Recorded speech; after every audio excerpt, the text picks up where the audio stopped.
Hi, so I started this with the aim of spreading awareness that epilepsy can be healed. I'm aware of not using the word cure, and I made one video which was about the causes, and this one is going to be about the solutions. So, this is divided in two parts. The first one is about just generally that what you need to identify, and it's sort of your work. You need to take those tests, and the second part is more about conventional ways and what you're going to do. And in the end, I have been more candid and just described some unconventional ways, and yeah, I have become a lot better. One indicator is that I would never have dared to make this video if I was, the more insecure, more unhealthy, more dependent on anti-epileptic drugs.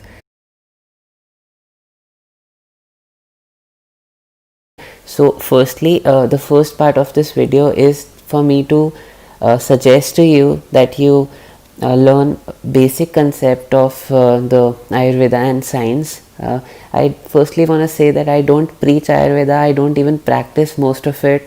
I don't go to an Ayurvedic doctor. I will never ever recommend you some Ayurvedic herbs at all. I just mean to convey that it's a concept that works. It's worked for me, it will work for anybody because it's so universal. And with that understanding, I would like to share that understanding with you, and that understanding will help us to just free ourselves from any illness. But and it's and the whole medical system of Ayurveda is based on that you have these three doshas, Vat, Pitta, Kapha, and the imbalances in all of these, such as just the harmony, like the earth has air, the earth has water, fire, and earth and space. So the same is true for our body, that if it's in balance, if it's in harmony, it will create health. If it's not in balance, it will create imbalance, and it will create all sorts of illnesses. This is sort of a path of self-awareness, and everybody likes to know more about themselves. So this is where you take the Ayurveda dosha test. It's where you get to know what your composition is. These are some ways you can take the test. You can also watch some videos on YouTube, and these are some examples of questions. Banyan Botanicals is it's a great website. It still does not get the number of views that it should get. However, these are some questions which are in the test. It's just probably 25 questions, and you get the result, and I'm sharing my result with you.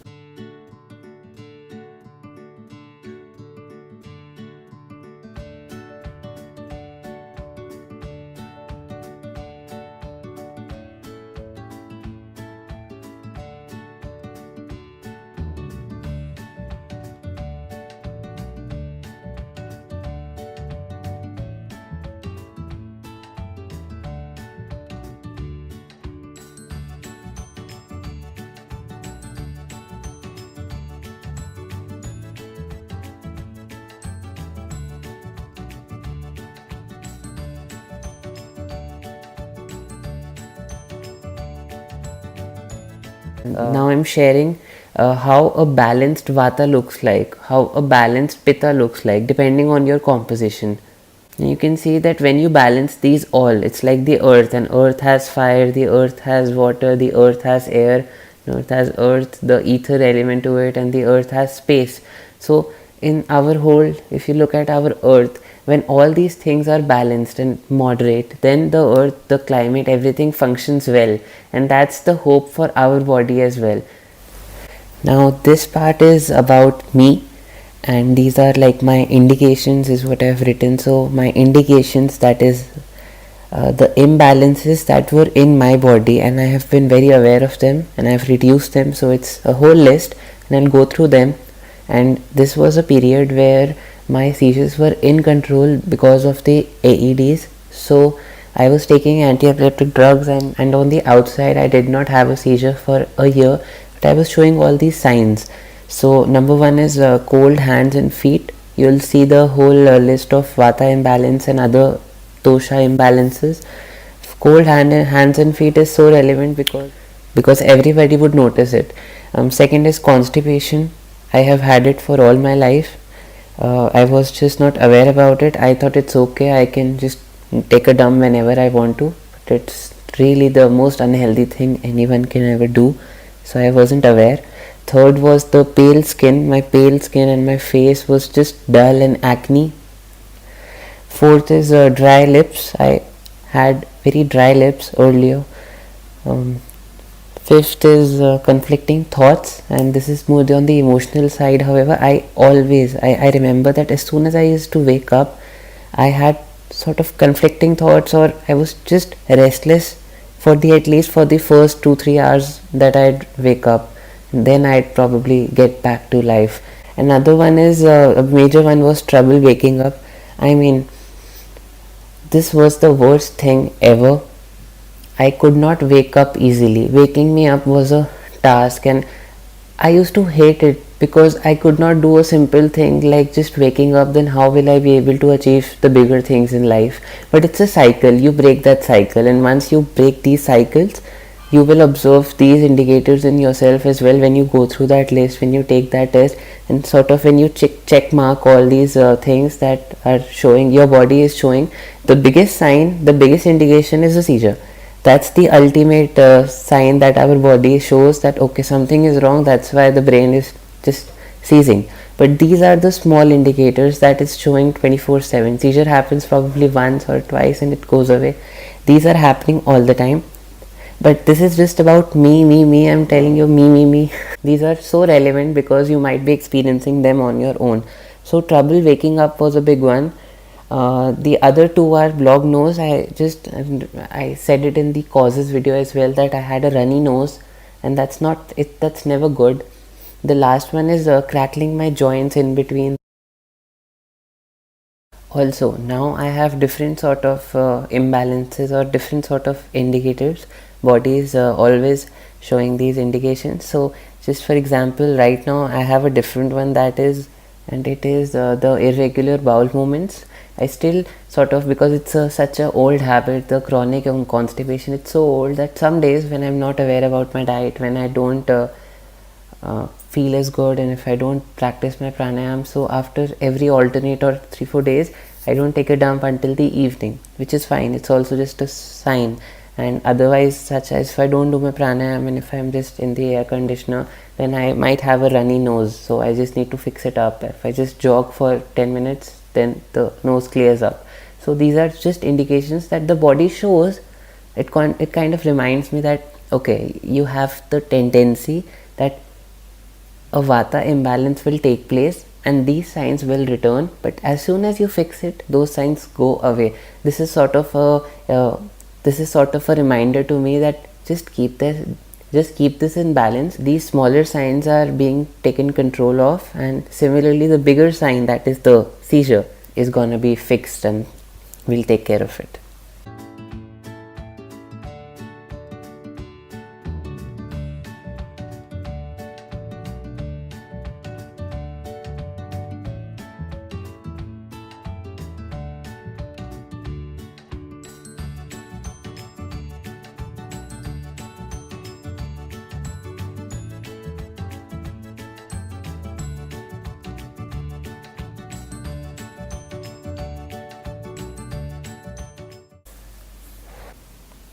My whole analogy is, or my perception rather, is that I don't want us to feel different than any other person who is healthy. So my energy and time does not go into me feeding myself that oh, I need to balance my vata, I need to fix my brain, or I need to strengthen my system, etc. No, because all these three things, they take care of the body on its own and it does not take time. So firstly is pranayama. First, because it's the most important, at least according to me, and for neurological conditions especially, pranayama is basically breathing techniques and a way to control your breath, and it's not boring, it's not like meditation.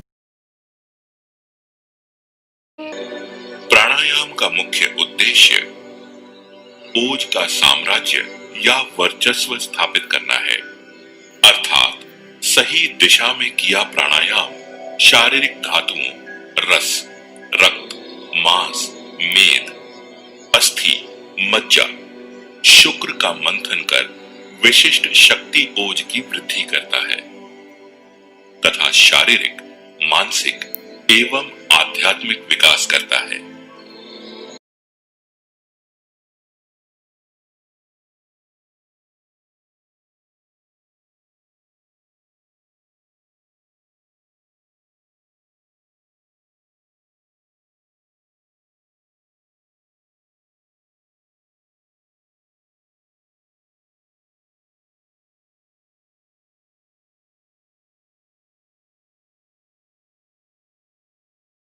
And I'll just translate what she said.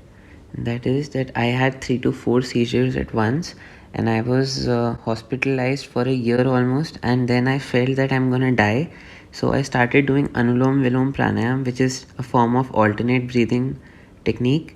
And when I was just lying down, because I could not sit straight, so while I was lying down, I practiced the pranayam, and I had all these reactions of allopathic medicines, and doing pranayam fixed my side effect.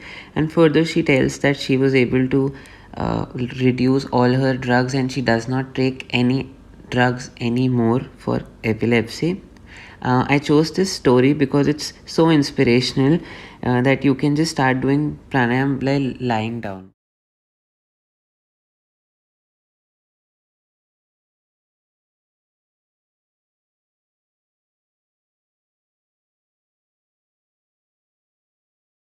Because any correction and purification that needs to happen in the body, your stomach needs to be empty. It's very, very important. Otherwise, the purification on the cellular level will not happen. You pile up things and then you have all kinds of problems.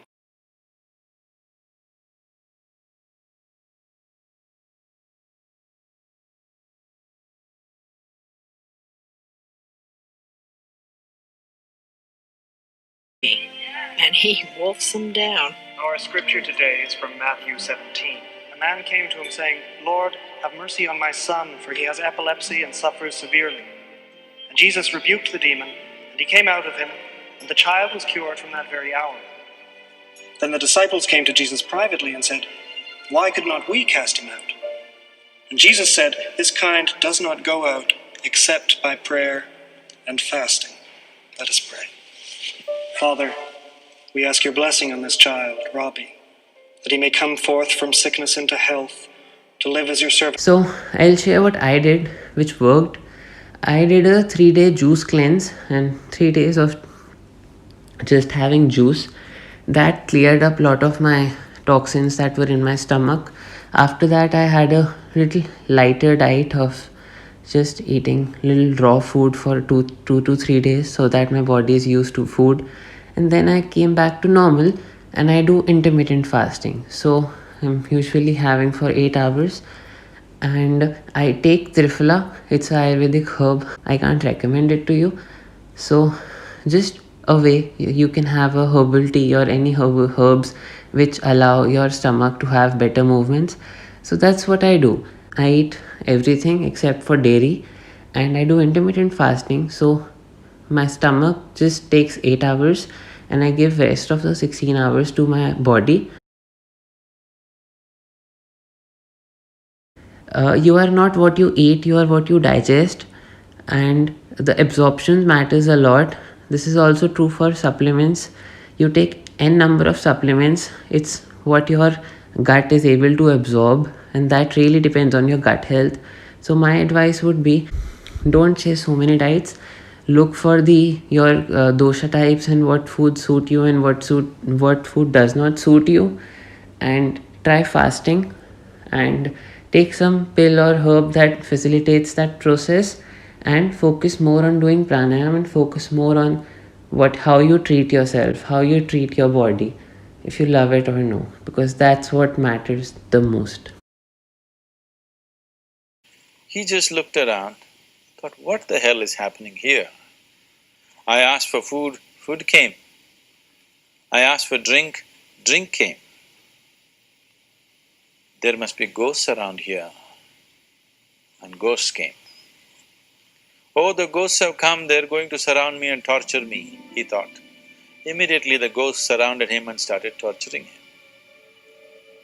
Then he started screaming in pain and said, "Oh, they're going to kill me," and he died. Just now he said he's a fortunate being. The problem is he was sitting under a kalpavriksha or a wishing tree. He asked for food, food came, he asked for drink, drink came, he asked for ghost, ghost came, he asked for torture, torture came, he asked for death, death happened. Now don't go looking for these.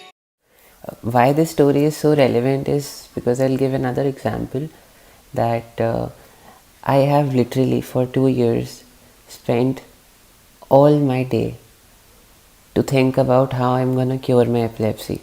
Like literally all my plans for life were on hold. Everything was on like a halt that first I'm gonna fix it.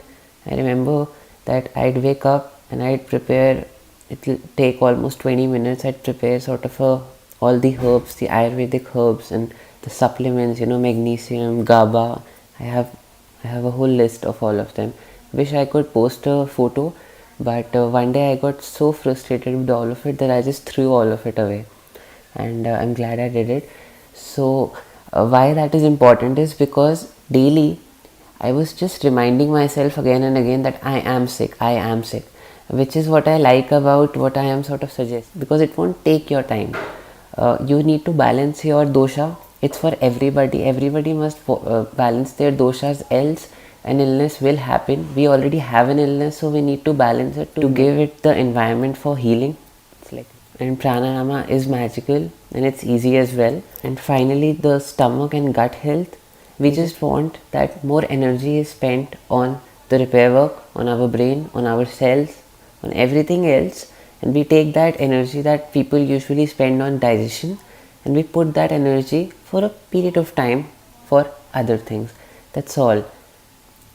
And this quote is so important for me is because it teaches us to focus more on the manure and the sunlight, and the sunlight for us is pranayama, or the sunlight for us is balancing our doshas and talking positively to ourselves, being cheerful about it despite the side effects, and making sure that we are fasting or just giving our stomach rest. All this is what we need to focus on and be cheerful about it. I must add that this was the part where I was sort of trying to explain the importance of the self-talk, that is the emotional side of it and how you approach it, because I am aware that for the first 3 years I would constantly abuse my body, that why me and why would I have seizures? I did nothing wrong. So this is sort of a change in perception that I sort of embrace it, and we focus more on the healing process, and we don't focus on the day I'll drive or the day I'll swim, and we focus on healing. And yes, we'll reduce our medicines. We will reduce our medicines for sure, because we are not controlling epilepsy. If you want to just control epilepsy, the doctor is a better person. I am about curing it. I am about absolutely eliminating it. So we will be reducing our medicines.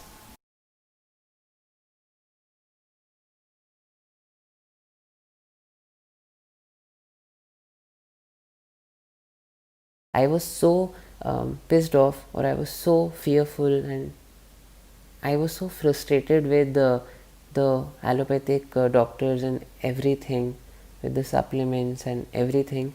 So I took it upon myself that anything that would give me some hope, I would pay money. I have spent a lot of money, and I would go there. And in that pursuit, I discovered all these things which I'm sharing.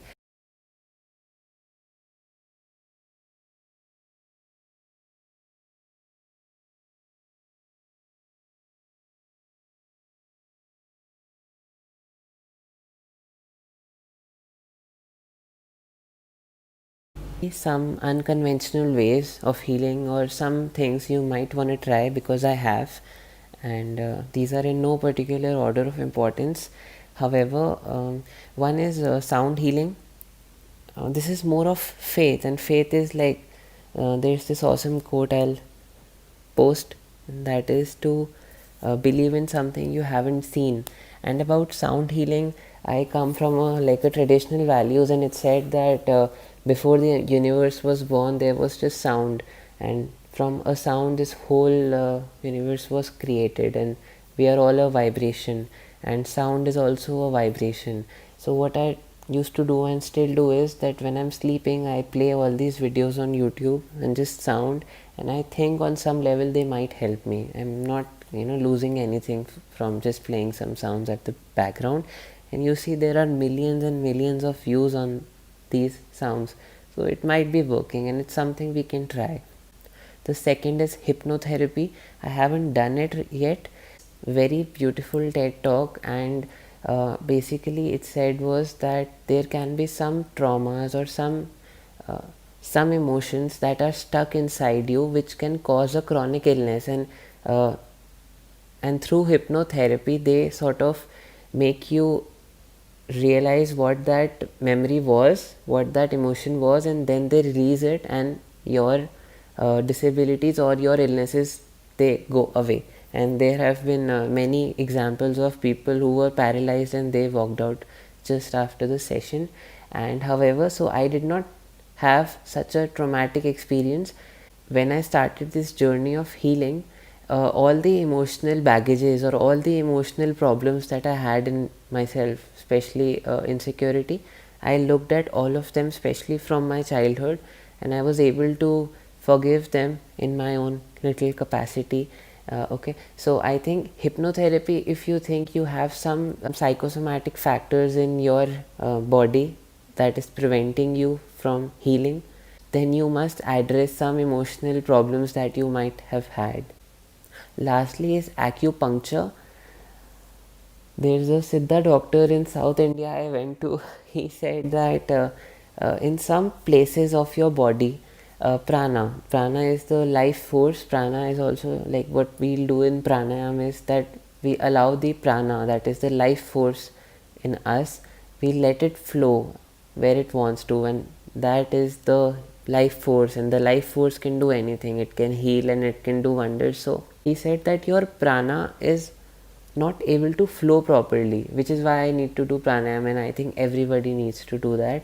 However, in acupuncture, what they do is, in acupuncture they put some magnets around a specific place in your body, especially in the hands and feet, and magnets or just those pins, acupuncture pins, and they put it and they leave it for an hour or for an overnight. And what happens is, when pressure is put on that particular area, uh, all the that area sort of opens up, and if that area opens up, then the whole body, the blood, the prana is able to move and flow easily, and that sort of really helps.